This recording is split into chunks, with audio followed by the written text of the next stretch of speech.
Bab 1341. Adegan yang akan datang akan mengejutkan Zeke karena Tuan Collins tidak berhenti menyerang meskipun pedangnya patah. Sebaliknya, dia meraih dada Chris menggunakan telapak tangannya yang telanjang.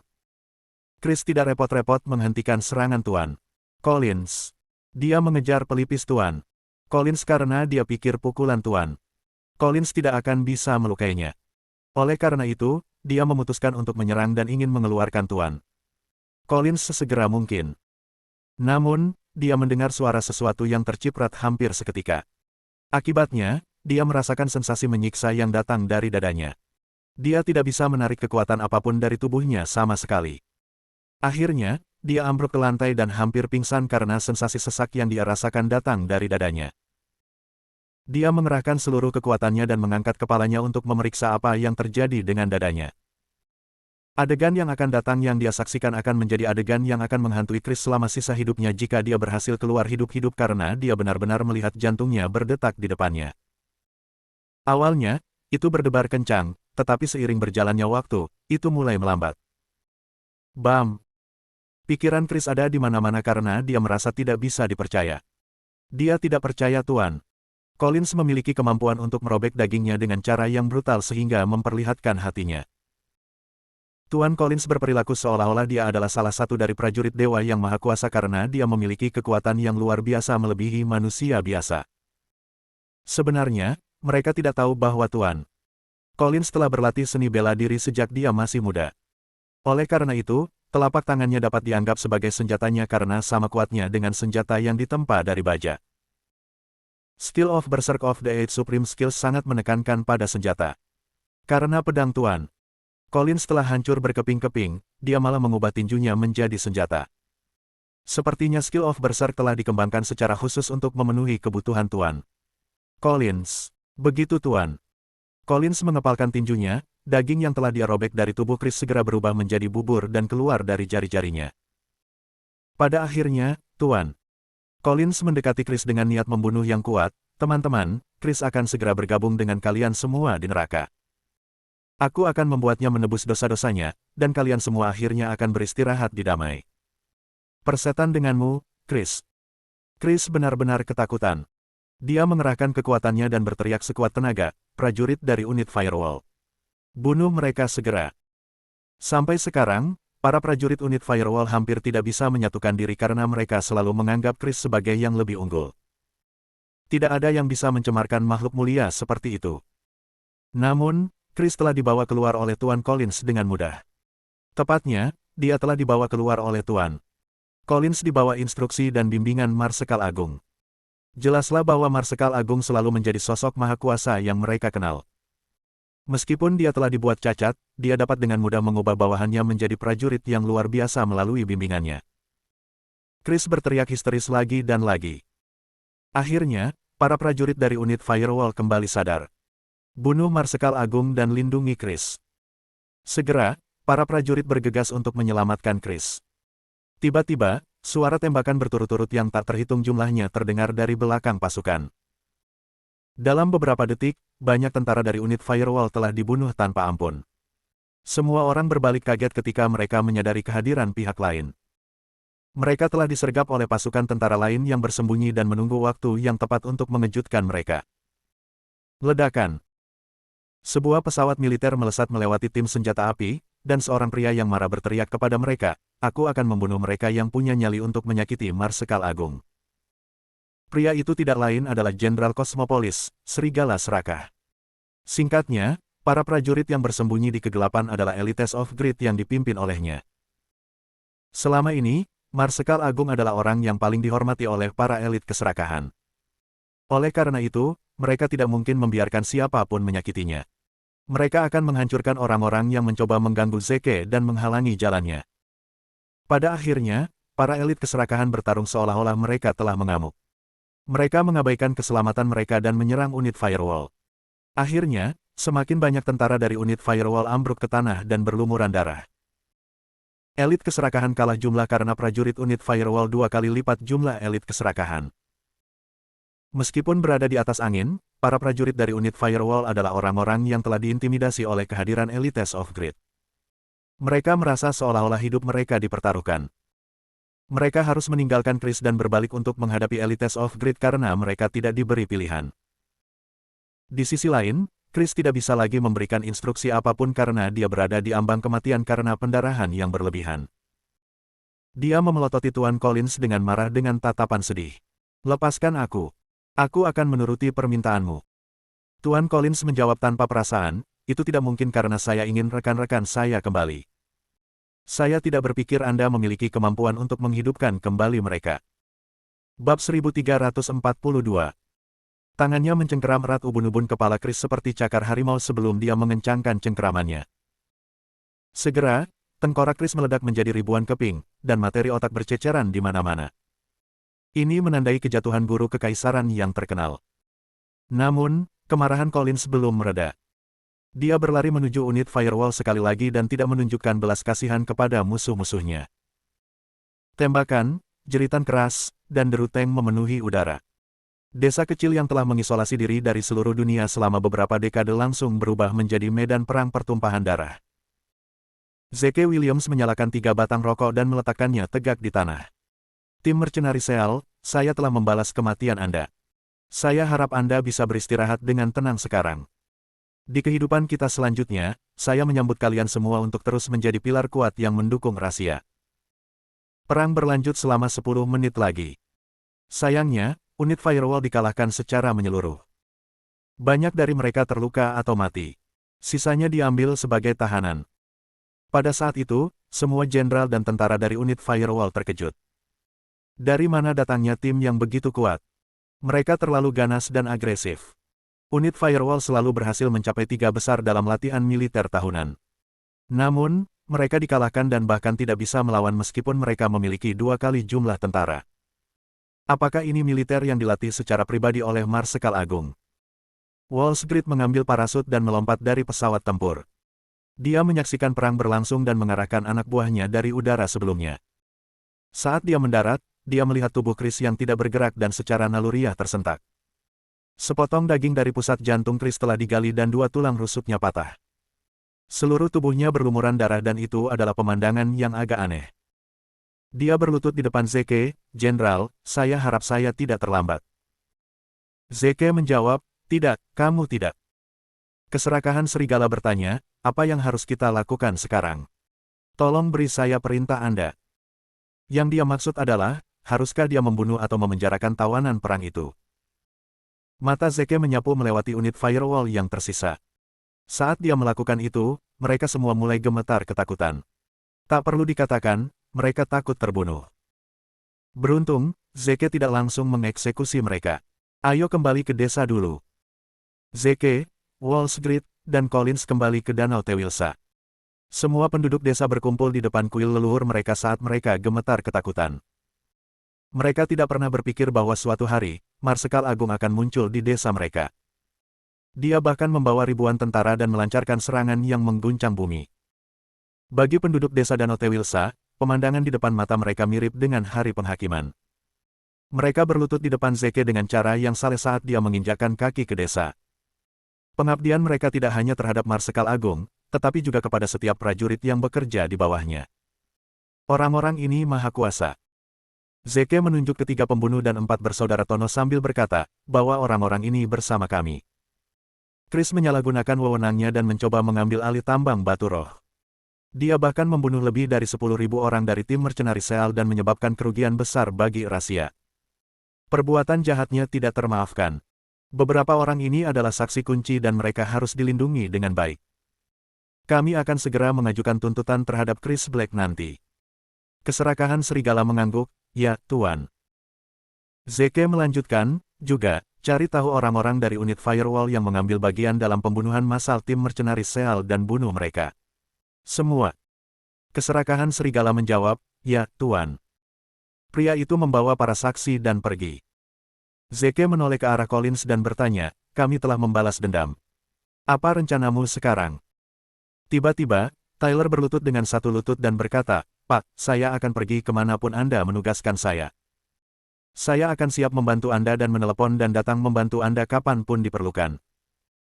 Zeke menjawab, "Baiklah. Kalau begitu, aku akan membuat pengecualian dan membiarkanmu bergabung dengan Alpha Suicide Squad. Mulai sekarang, kamu akan dikenal sebagai Leopard. Collins menjawab, ya, Pak. Zeke melanjutkan, ayo pergi ke tempat Chris dan cari di tempat itu. Pada saat itu, di kediaman pangeran, Connor sangat putus asa. Dia tidak pernah menyangka bahwa Firewall Unit akan gagal dalam misinya di bawah kepemimpinan ayahnya, Chris. Bab 1343. Selanjutnya, mereka dikalahkan oleh Marsekal besar, yang menderita luka pada kekuatan hidupnya, serta oleh Tyler Collins, kapten yang ketinggalan zaman. Connor tidak puas dan marah. Tapi, apa yang bisa dia lakukan? Unit Firewall ditawan, dan sekarang, dia adalah seorang jenderal tanpa tentara. Tidak mungkin baginya untuk melawan Marsekal Agung secara langsung. Bajingan, Connor mengirim tinjunya ke meja kopi dan meja itu hancur berkeping-keping. Aku tidak akan menjadi Connor jika aku tidak membalas dendam untuk ini. Dia bergumam pelan. Tepat pada saat itu, kepala pelayan bergegas ke kamar dan berkata, "Tuan, saya punya berita. Jenderal Cosmopolis, keserakahan serigala sedang menuju ke sini bersama anak buahnya. Dan dengan cara yang sangat agresif. Sepertinya mereka akan menggeledah kediaman." Apa? Mata Connor menyapu rumahnya saat ekspresi sedih muncul di wajahnya. Akankah tempat ini lenyap selamanya? Akankah keluarga kekaisaran ini menghilang dari sejarah rahasia? Ini semua karena Marsekal Agung. Zeke Williams, aku tidak akan membiarkan ini pergi. Kami adalah musuh darah mulai sekarang. Saya akan menjadikannya misi saya untuk menghancurkan Anda secara pribadi. Pada saat itu, dia membuat keputusan yang sulit. Dia bergegas ke kamar ayahnya dan mulai mencari sesuatu. Tak lama setelah itu, dia berhasil menemukan beberapa batu roh. Saya membutuhkan banyak usaha untuk mendapatkan batu-batu ini untuk ayah saya. Namun, dia meninggalkan dunia tanpa memiliki kesempatan untuk menggunakannya. Sayang sekali. Kemarahan di matanya menyala lebih besar. Dia membawa batu roh bersamanya dan bergegas keluar dari pintu belakang. Setelah keserakahan serigala tiba dengan elit keserakahan, hal pertama yang dia lakukan adalah membentuk blokade dan menutup kediaman sehingga dia bisa mendapatkan kendali atas tempat itu dan orang-orangnya. Yang termasuk keluarga Tisleton, keluarga besarnya, dan para pembantunya. Beberapa dari mereka juga terlibat dalam pembunuhan massal tim Mercenary Cell. Setelah menghitung, Wall Street menyadari bahwa Connor tidak ada dalam daftar. Tidak diragukan lagi, dia melarikan diri. Keserakahan serigala segera mengirimkan surat perintah untuk menangkap pria itu. Setelah beberapa saat, Zeke juga datang. Dia ingin menggeledah kamar Chris secara pribadi. Chris dikenal sebagai guru kekaisaran dan barang apapun di kamarnya mungkin bisa menjadi informasi rahasia. Oleh karena itu, tidak ada prajurit yang berhak menggeledah kamarnya, bahkan Wall Street. Zeke memilah-milah file rahasia yang dia temukan di kamar Chris. Namun, dia tidak menemukan batu roh di dalam ruangan. Tak perlu dikatakan, Connor membawa mereka bersamanya. Tentang ini, Zeke agak bingung. Jika batu roh berakhir di luar negeri, itu bisa membantu membentuk musuh yang cukup tangguh dan itu akan merugikan rahasia. Setelah semuanya beres, Zeke bersiap untuk pergi. Namun, sebuah gambar di dinding menarik perhatiannya. Dia dengan cepat melangkah dan mengamati gambar itu dengan cermat. Itu adalah foto Chris bersama seorang lelaki tua. Ada gunung salju di latar belakang. Saat dia melihat, air mata memenuhi sudut matanya. Dia agak emosional dan hampir kehilangan kendali atas dirinya sendiri. Pria tua di foto itu tidak asing baginya. Itu adalah guru yang dia cari. Saat itu, Zeke dikirim ke perang sebagai penjahat dan melayani negara. Dia ditempatkan di zona utara. Setiap pertempuran adalah perjuangan untuk hidupnya. Suatu kali, Zeke tidak sengaja jatuh dan berguling menuruni gunung salju. Kakinya patah dan terjebak di sana selama beberapa hari. Dia berpikir bahwa dia akan mati di sana. Namun, seorang pria tua lewat tanpa diduga. Dia menyelamatkan hidup Zeke, mengobati lukanya dan bahkan mengajarinya seni bela diri. Dia akhirnya menghabiskan 1 tahun dengan orang tua di pegunungan. Setahun kemudian, keterampilan Zeke setara dengan Archduke karena ajaran orang tua. Suatu hari, pria itu tiba-tiba menghilang. Zeke pergi mencari dia selama bertahun-tahun tetapi tidak berhasil. Dengan itu, dia tidak punya pilihan selain kembali ke medan perang. Dengan keterampilan seni bela diri yang diajarkan orang tua itu, Zeke memenangkan banyak pertempuran. Dia bangkit dari seorang prajurit yang tidak penting menjadi Marsekal Agung yang dikenalnya hari ini. Bab 1344. Selama ini, Zeke tidak pernah berhenti mencari gurunya.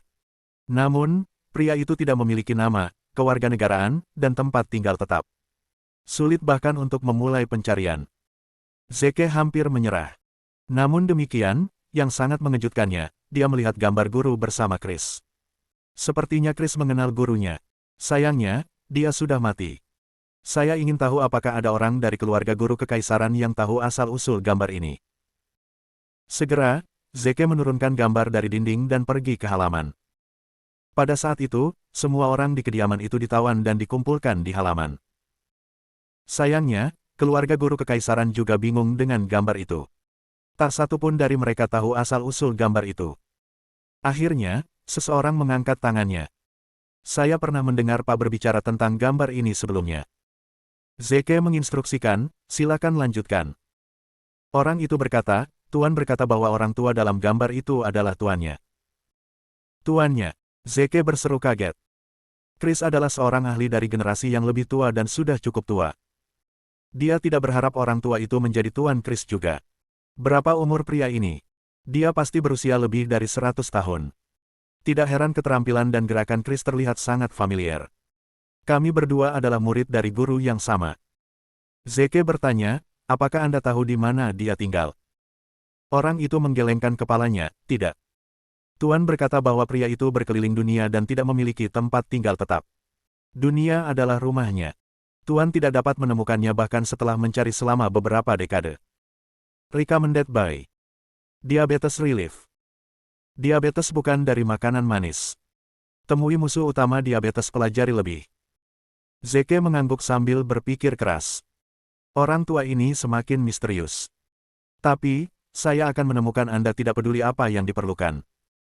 Dia memberikan gambar itu kepada Wallsgrid dan mengatakan kepadanya, Wallsgrid, saya tidak peduli apa yang diperlukan tetapi temukan orang ini dengan cara apapun.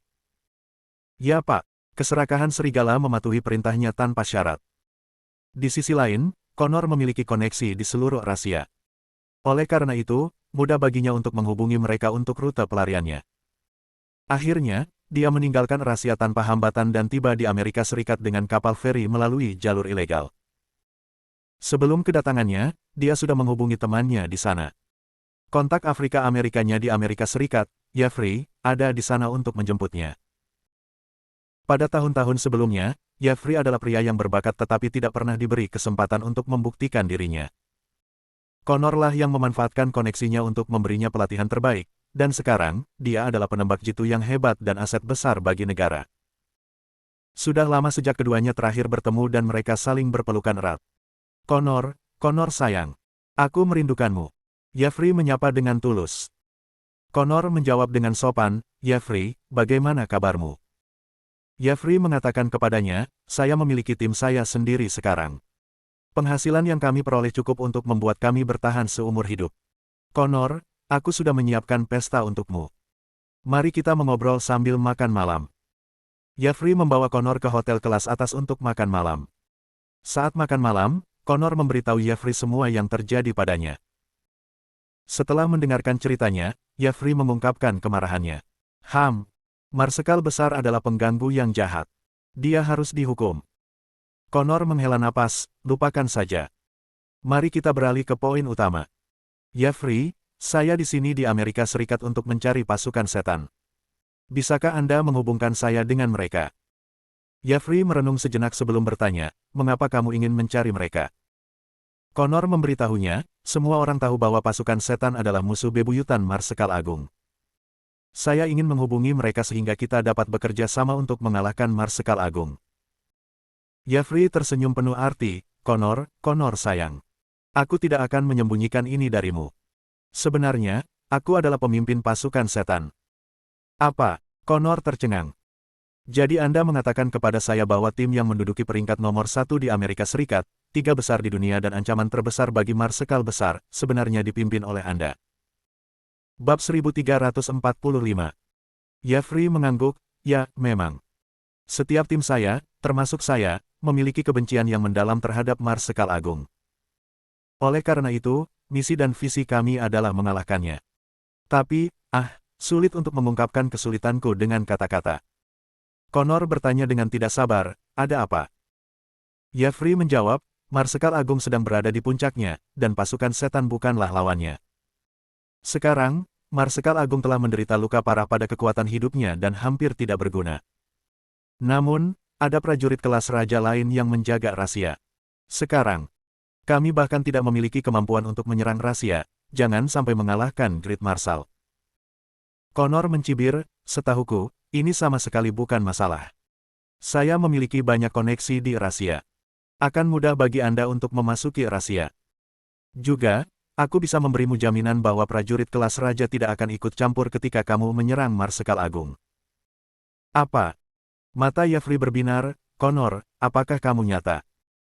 Connor mengangguk, seperti pepatah lama di rahasia, seorang pria tidak pernah menarik kembali kata-katanya. Baik-baik saja maka. Yafri sangat gembira, saya akan mengatur agar Anda bertemu dengan pasukan setan saya sekarang. Kita bisa mulai mendiskusikan rencana kita untuk menyerang Marsekal Besar. Dia dengan cepat membuat panggilan dan tak lama setelah itu, dua pria dan dua wanita memasuki kamar pribadi. Connor semakin tercengang saat melihat orang-orang yang datang. Bagaimana? Bagaimana mungkin kalian berempat? 4 dewa rahasia. Connor sangat akrab dengan mereka berempat. For Divinities dulunya adalah tangan kanan ayahnya yang sangat cakap, Chris. Pada tahun-tahun awal, mereka menaklukkan medan pertempuran dan membuat nama mereka di seluruh rahasia. Dapat dikatakan bahwa 4 dewa membuka jalan bagi ayahnya untuk menjadi guru kekaisaran. Namun, setelah semua pencapaian mereka, 4 dewa menghilang ke udara tipis dan tidak ada tanda-tanda keberadaan mereka sejak itu. Tidak ada yang mengharapkan mereka untuk datang ke Amerika Serikat dan bahkan memperlakukan Marsekal Besar sebagai target utama mereka. Connor agak bingung tentang apa yang terjadi di antaranya. 4 dewa duduk di hadapannya. Pemimpin, Phoenix, menatapnya dengan mata menyedihkan. Connor, kami mendengar tentang apa yang terjadi padamu dan ayahmu. Kami sangat menyesal atas apa yang terjadi. Sisanya juga menghiburnya dan meyakinkannya bahwa mereka akan bertarung melawan Marsekal Agung. Connor tersadar setelah beberapa saat dan bertanya, bolehkah saya tahu mengapa kalian menghilang dari rahasia pada puncaknya dan datang ke Amerika Serikat menggunakan identitas yang berbeda? Phoenix menghela nafas, ini semua karena Marsekal Agung, Zeke Williams. Zeke Williams. Jadi Zeke Williams lagi. Connor bertanya lagi, boleh aku tahu apa yang sebenarnya dia lakukan padamu? Phoenix menjawab, mengapa saya tidak mengatakannya seperti ini? Kami belajar dari guru yang sama dengan Zeke Williams. Kami sebenarnya adalah murid di bawah guru yang sama. Tentu saja, salah satu muridnya termasuk ayahmu, Chris. Terkesiap. Connor menarik napas dalam-dalam setelah mendengar ini. Kata-kata Phoenix membuatnya tidak percaya. Tuan, 4 dewa, dan Zeke Williams bukan dari generasi yang sama. Tetapi mereka semua sebenarnya belajar dari guru yang sama. Pria macam apa guru ini? Bagaimana dia bisa menghasilkan begitu banyak ahli? Semuanya adalah krim tanaman di rahasia dan juga sangat berpengaruh. Connor bertanya, siapa guru ilahimu ini? Saya yakin dia pasti seorang pahlawan yang fenomenal dan berpengaruh. Mendesah. Phoenix menghela nafas terus-menerus, orang tua itu sangat misterius. Tidak ada yang tahu namanya dan tidak ada apapun tentang dia yang tertulis dalam sejarah rahasia. Bahkan Zeke Williams tidak tahu bahwa lelaki tua itu memiliki murid lain seperti kita. Oh, lalu kenapa Zeke Williams mengusirmu dari rahasia? Connor menjadi semakin penasaran.